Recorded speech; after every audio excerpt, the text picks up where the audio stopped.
Again, still, thank you for having me and congratulations for a very beautiful studio. Thank you so much. Appreciate it. Let's get it started. A lot has happened in your party recently, which we've been hearing a lot of the leaders speak about.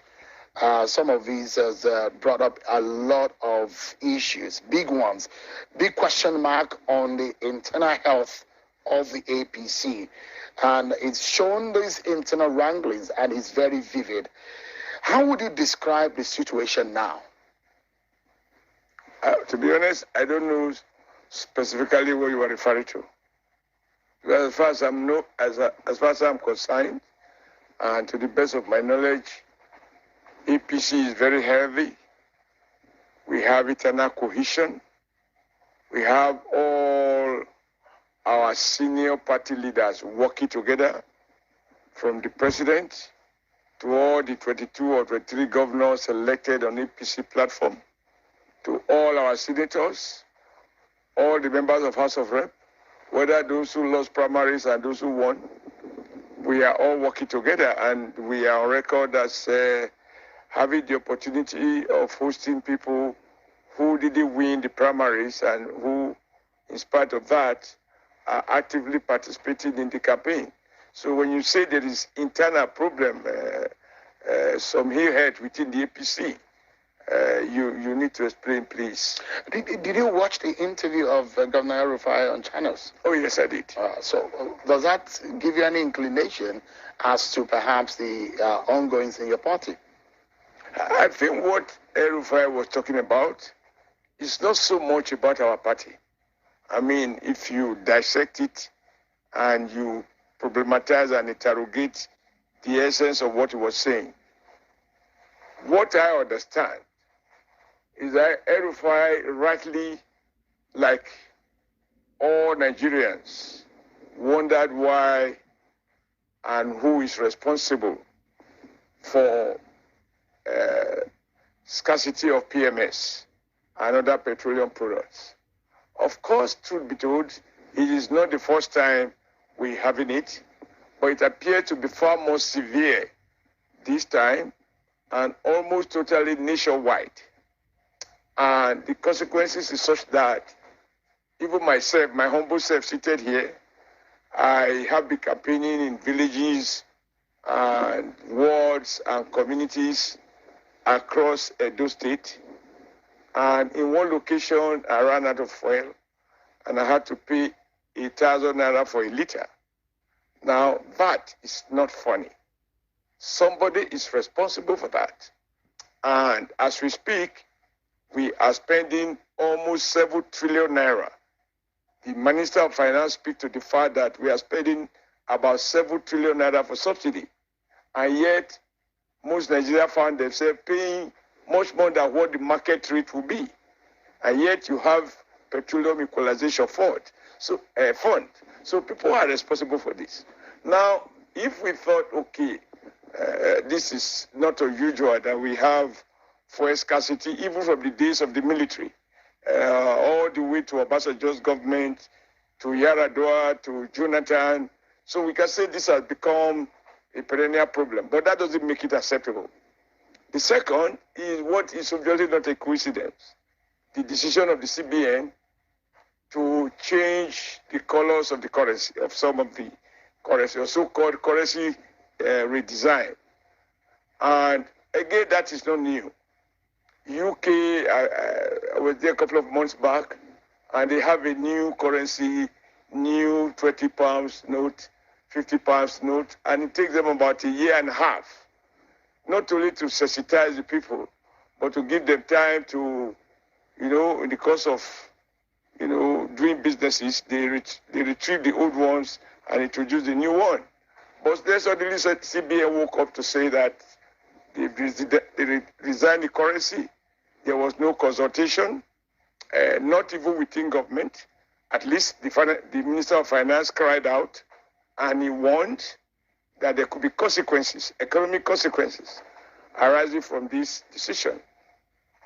And in one of the interviews I had with, I believe it was Arise Television, I said the least people should talk about in matters like this is not just the facts that you have acted within the law.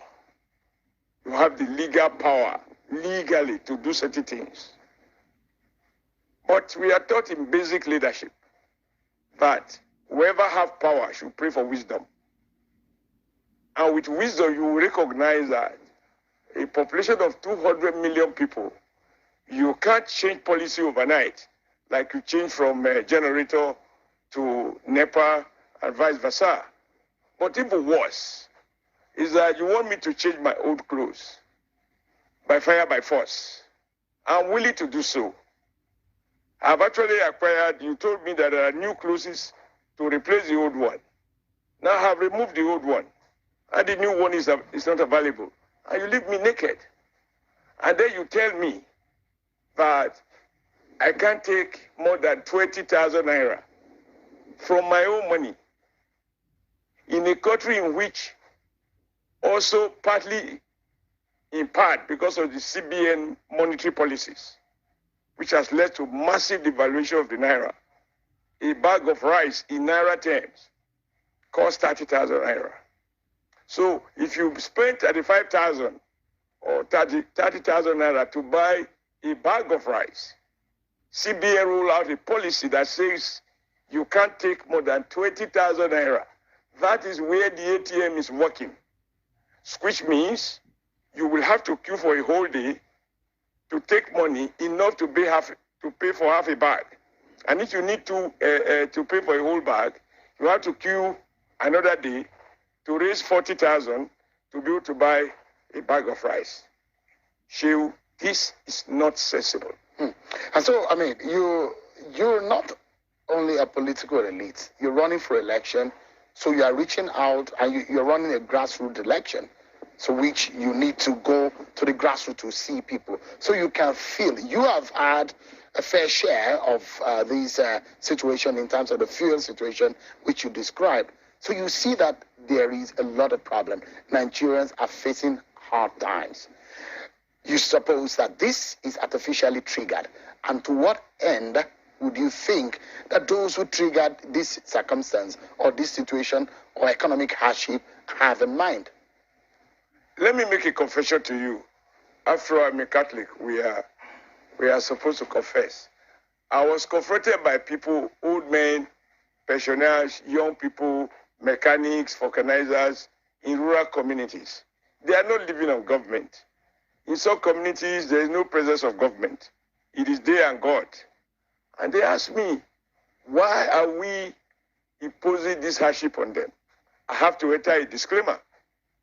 I said, Nigerians, and I know it will be the truth, we did not elect the governor of the CBN. And so he may not be sensitive to the pains and anguish which the electorate are going through. And that is at the heart of what El-Rufai was referring to when he talked about sabotaging the election and affecting the APC. Now, let me try to explain what I think he meant.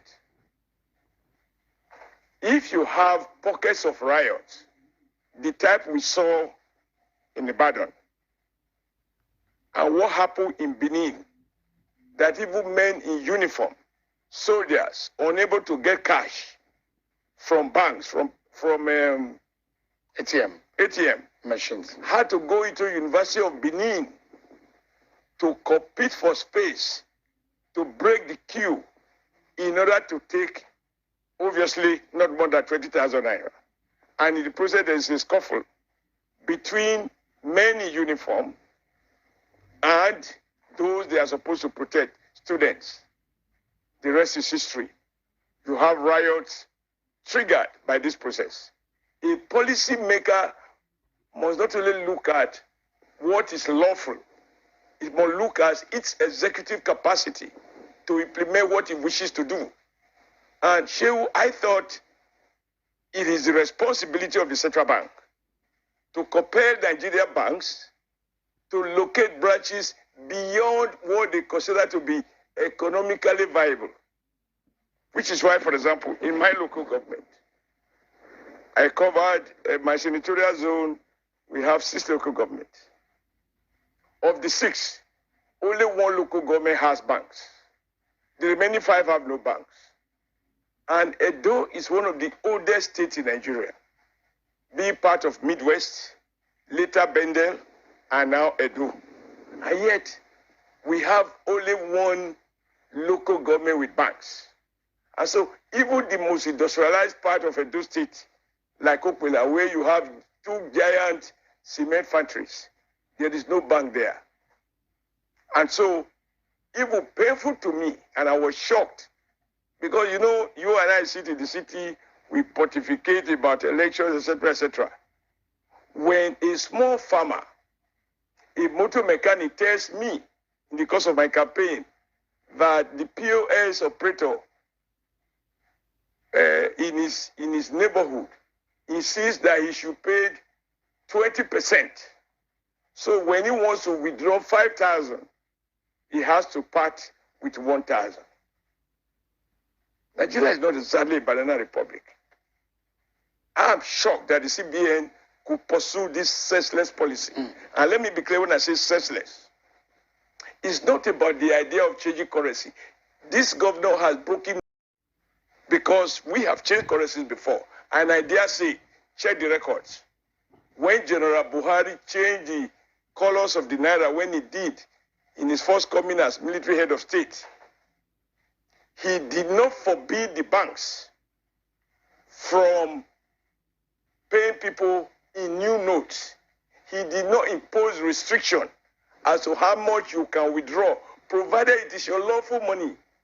To assume that every Nigeria is corrupt, that the motor mechanic is corrupt, and that this policy is meant to check corruption. The CBN is not part of the institutions charged with the responsibility of ensuring free, fair, and credible election. That is not in the act establishing the CBN. So when I hear argument that seems to criminalize and, in a sense, blackmail the political elite as though they are responsible. In fact, at the point I got angry and I said, if corruption is at the heart of CBN challenge, how do they explain that you, Shehu, because you host easily one of the most popular TV programs, and so if you were to report a camera, you can get $1 at 440 naira to the dollar. And your cameraman, who knows nobody, he wants to pay his child school fees. He has to go to Wuse Market to buy the same dollar at 740 naira. If that is not corruption, what is it? So wait a minute. Yeah. So I think what Erufai was saying is that if you have pockets of riots and protests, and because our armed forces, whether the police and obviously the army is not trained for that, to manage discontent, mass uprising, you may end up with a situation where you are unable to conduct election. And so it's not only APC that will lose. Everybody will lose. Shehu, do you notice that even Atiku appeal for extension? Citizens shouldn't beg government to extend the value of their legitimately earned money, because in a democracy, don't forget that what distinguishes democracy from dictatorship is popular participation, a sense of ownership of public policy. And so it is not enough, we can't be governed by decrees. If the president cannot govern by decree, nobody in Nigeria should govern by decree. We must be governed by our consent. So, we have parliament. Yeah. So, and I asked the question, comrade, the CBN was reappointed by President Muhammadu Buhari. Yes. President Buhari is of the APC. Yes. We can then say this is an APC-led government. Can Yes. you excuse whatever is happening, the economic hardship on Nigerians? Can you excuse the APC from all of this? Unfortunately, it's a very difficult question to answer. First, we can't deny the fact. And for me in particular, I was the national chairman and I went around the 36 states campaigning for APC victory, both at the presidential, Senate, National Assembly, governorship, and even House of Assembly. So I cannot order any guys pretend or even attempt to delete myself from the APC. And even now, I am a candidate on APC platform. And I'm not ashamed about that. But having worked as chairman, which enabled me to work directly, to relate directly with the president, I know the trick that the CBN played. Because we have a president who has told the world, and I believe he was right, that if Nigeria does not kill corruption, corruption will kill Nigeria. And he meant it. Even in informal talks, we do say that if you want the president to accede to something, you must assure him that what you want him to approve will not in any way translate to a corrupt practice. So I can guess, because I wasn't there, that in obtaining the approval which the president said he gave, I believe the CBN deceived the president by amplifying the need to have a corruption-free electioneering, as if election is the only project that this president has responsibility for.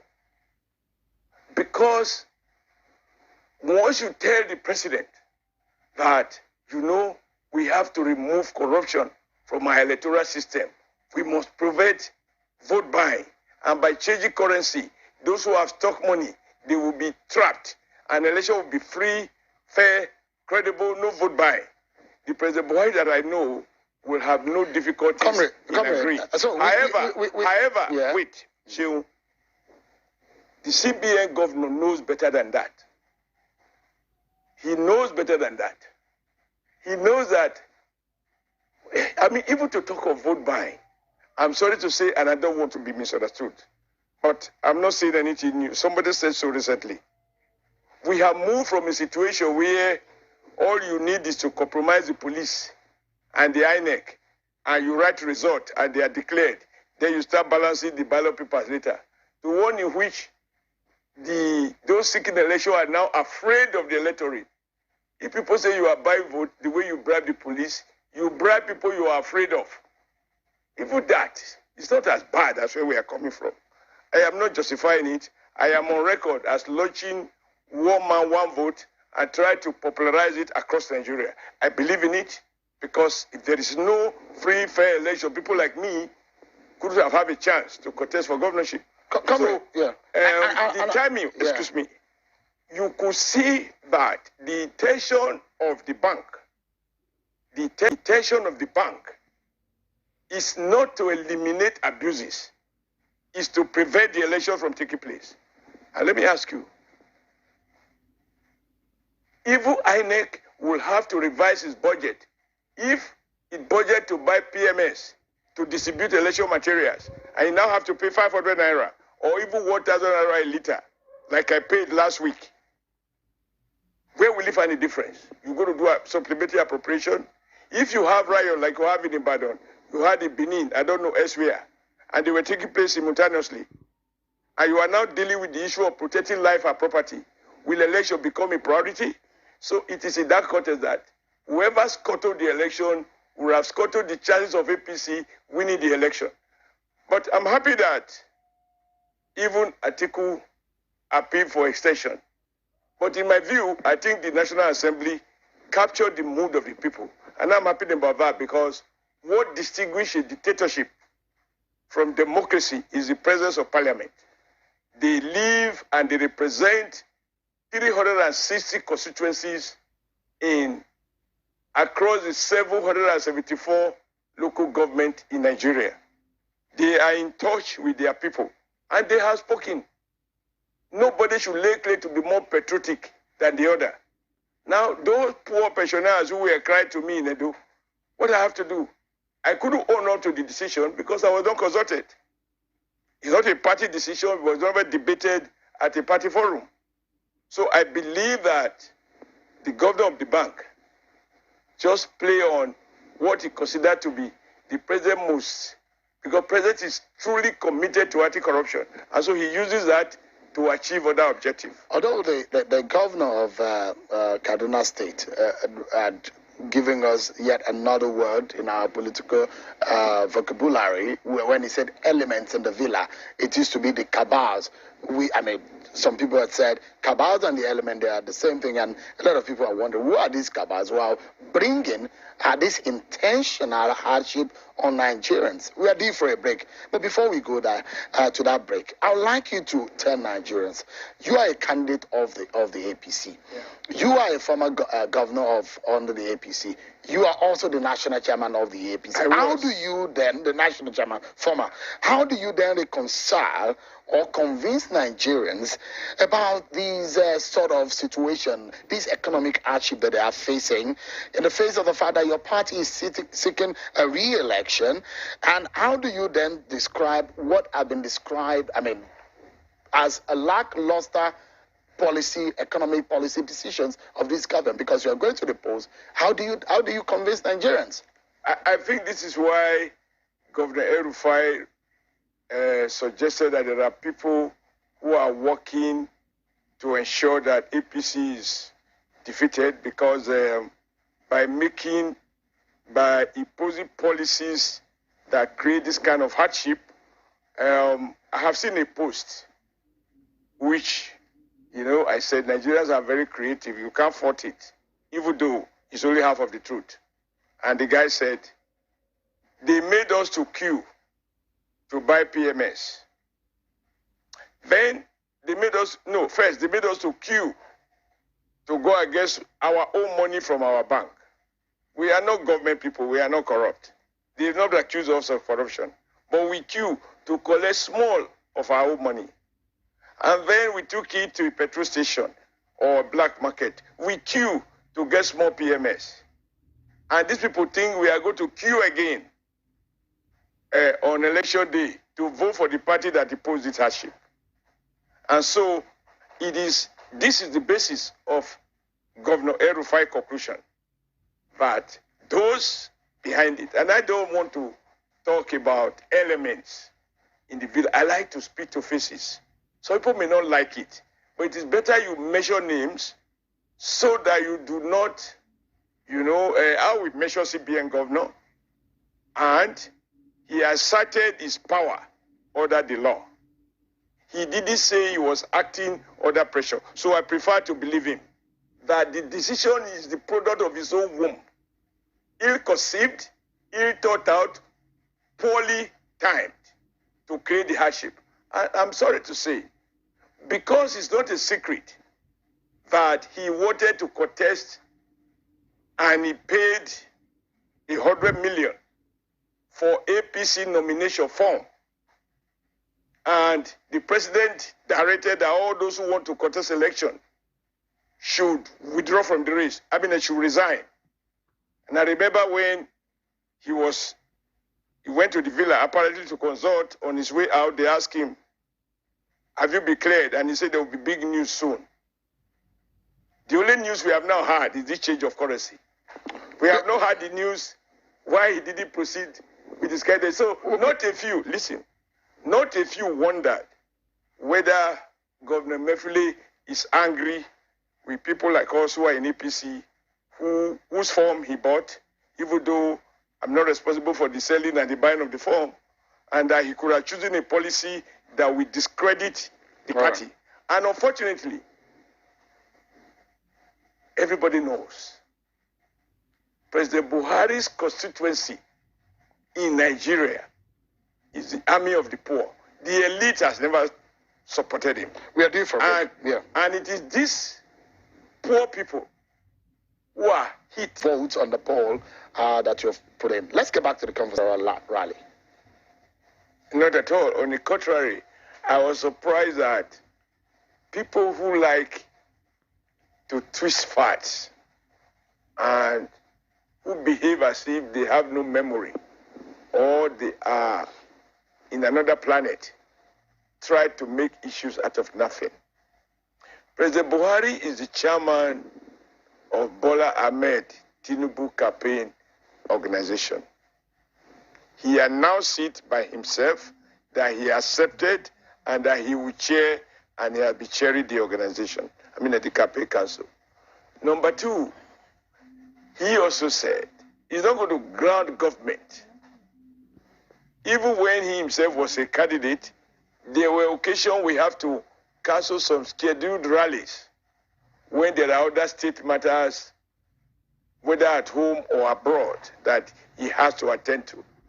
I can explain to you the two that he was not able to attend.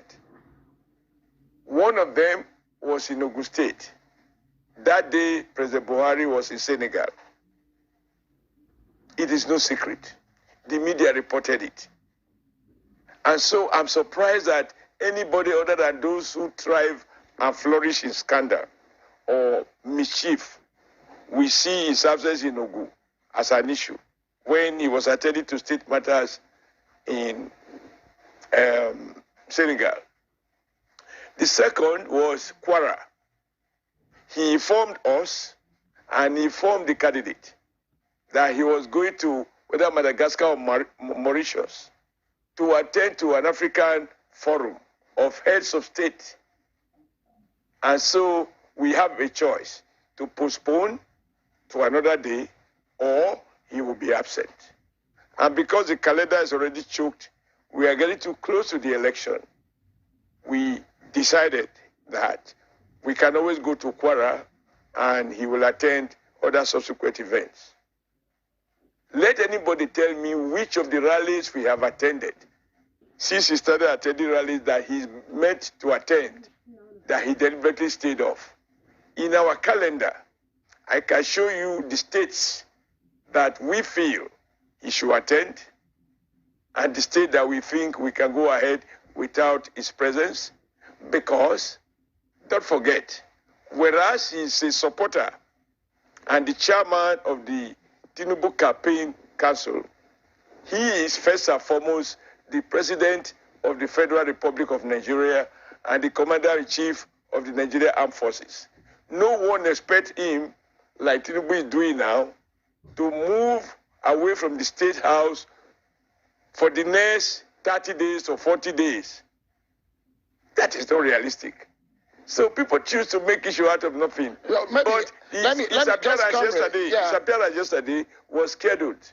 It is not the result of any new development. So, and perhaps, comrade, just a moment, because we don't have time a lot too.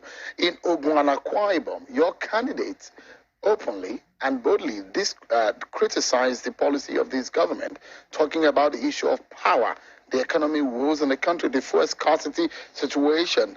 They believe, some believe that your campaign cannot cherry pick on what to take from the APC. You either disown it or own it. With all due respect, those who speak like that, they are poor students of politics. Even in the US, since we choose to celebrate the fact that our presidential system is modeled around the US presidential system, you do not have two presidents of the Democratic Party pursuing the same policies. Shehu, I have watched channels. I have watched Arise television. Let me limit myself to those two. When they analyze, for those who don't have direct access to CNN or Fox, which are based in the US, how President Trump decided to veer off the tradition, quote, of the Republican Party, even as a sitting Republican Party president. What Biden is doing today are not exactly the same policies that Obama pursued, even as they are of the same party. What makes presidential system different is that individuals come with their own ideas, and happily so, because the situation we are dealing with is not static. Now, the power sector was not privatized in the manner that it was done by President Buhari. When PD privatized it and handed it over to their friends and relatives who know next to nothing about power generation, I, as governor of Edo State, and Uduaga as governor of Delta State, we did a press conference denouncing Jonathan, President Jonathan, and the PDP for the manner in which they privatize power. Not that we were opposed to the idea.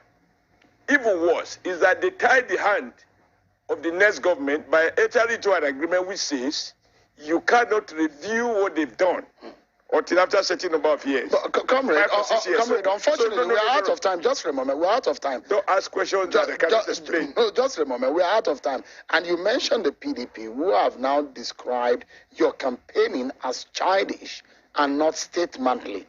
If you can conclude on that note, just in 30 seconds, what do you say to that? It takes a childish party, a party that chooses to change its name without being baptized, as they tried to do after they lost out of power after 60 years. After Atiku Abubakar confessed that they spent $60 billion and that they paid all the contractors, they did not deliver power, and no contractor is being prosecuted. It is childish for people who have involved themselves in the kind of thing that they were doing in PDP that brought Nigeria aground. Nigerians wouldn't have chased PDP out of power if they were performing well.